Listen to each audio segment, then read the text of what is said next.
অমর একুশে বইমেলায় নতুন লেখকদের বইয়ের সমারোহ ছিল বৃহস্পতিবার। বিভিন্ন জেলা থেকে নতুন লেখকরা তাদের বই প্রকাশ করেছেন বইমেলায়। নতুন লেখকদের জন্য বইমেলা সাহিত্য অঙ্গনে একটি পরিচিতির প্ল্যাটফর্ম মনে করেন তারা। ইফতেখার উদ্দিনের রিপোর্ট। অমর একুশে বইমেলা পাঠক লেখকদের এক তীর্থস্থান হয়ে উঠেছে। মরক উন্মোচন হয়েছে গল্প, কবিতা, উপন্যাস সহ বিভিন্ন বইয়ের। প্রবাসী ও দেশের বিভিন্ন অঞ্চলের লেখকদের বই প্রকাশের সুযোগ হয়েছে বইমেলাকে ঘিরে। এটা আমি প্রবাস জীবনের আমার একাকিত্ব সময় বা বিভিন্ন দুঃখ কষ্টগুলি অনুভূতিগুলি আমি বরফের বাড়ির মাধ্যমে প্রকাশ করেছি। উঠতি বয়সী ছেলেমেয়েরা প্রেম করতে যাইয়া অনেক সময় বিপদে পড়ে, ভুল পথে চলে যায়।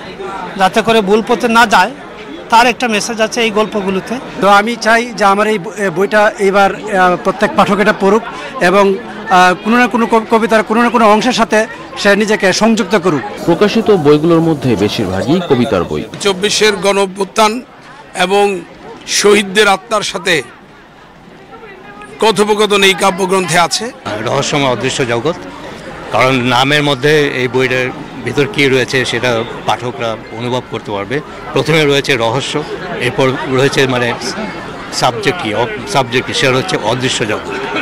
সুতরাং পাঠকের যারা এই বিষয়ে কৌতূহলী তাদের বুঝতে অসুবিধা নেই যে এর ভেতর কি থাকতে পারে। আমার এইসব স্মৃতিকথা লিখতে ভালো লাগে এই কারণে যে এখানে অনেক কিছু মজার গল্প আছে, কিছু অভিজ্ঞতার কথা আছে, অনেকে পড়তে ভালো লাগবে। এটি শুধুমাত্র একটু কবিতার সংকলন নয়, আমার কাছে মনে হয় এটি জীবন এবং বাস্তবতার সমন্বয় বলতে পারেন। নবসাহিত্য কেন্দ্রের উদীয়মান কবি স্বীকৃতি পেয়েছেন মনোয়ার হোসেন। আমার ভালো লাগছে যে আমি গর্বিত যে একটি বই প্রকাশ করে যে পাঠক বা কাব্যপ্রেমীদের নিকট একটি আনন্দময় উপস্থাপন করতে পারবো। ইসরায়েলের যে অবিচার এবং ইহুদিদের যে নির্মম অবিচার এই মুসলিম ইসের উপরে, এটা পড়লে মানুষ এক নজরে জানতে পারবে। ডক্টর সেলিম জাহানের দুটি বইয়ের মোড়ক উন্মোচন করা হয়েছে ঢাকা বিশ্ববিদ্যালয়ের আর.সি. মজুমদার মিলনায়তনে।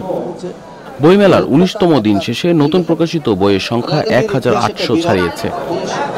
Iftekhar Uddin, channel I, Dhaka.